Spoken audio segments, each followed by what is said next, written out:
So we have a number of wheat varieties that we drill at different monthly intervals from September through to January.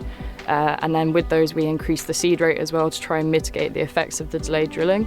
So we have both treated and untreated plots to look at the responses to fungicides at different drilling dates. This also allows us to see how drilling date affects things like establishment, disease development and tillering. All the seed here was treated, but we saw some really big differences in terms of emergence. The best for emergence in September was Saki at 78% emergence, whereas the best in December was Spotlight with 72%. This shows that the same variety doesn't necessarily give consistent emergence across different drill dates. However, the lowest emergence fell to just 48% in December. We've seen across different drill timings that shoot and tiller numbers can really be affected. For September, it varied between 700 and 900 per square metre, whereas for December drilling it was between 400 and 600 per square metre.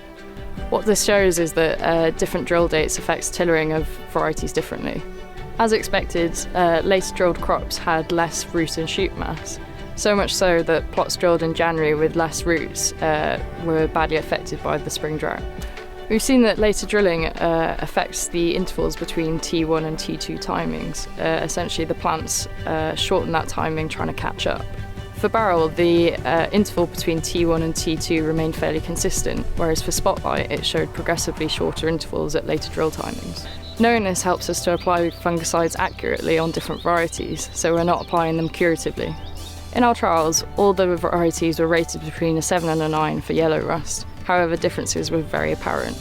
Saki and KW6 days remained very clean all the way through, even the untreated plots.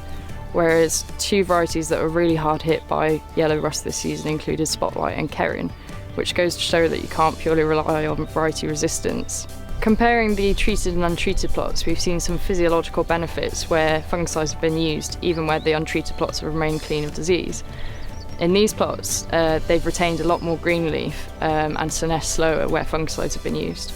In 2019, when disease levels were quite low, we still saw a benefit of including an SDHI at T1, which provided gains of half a tonne a hectare.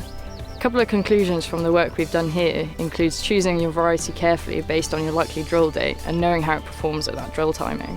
Another conclusion is don't automatically rush into early drilling. The theoretical yield gain you get from drilling earlier might be lost if you end up spending more in terms of controlling disease, blackgrass or BYDV.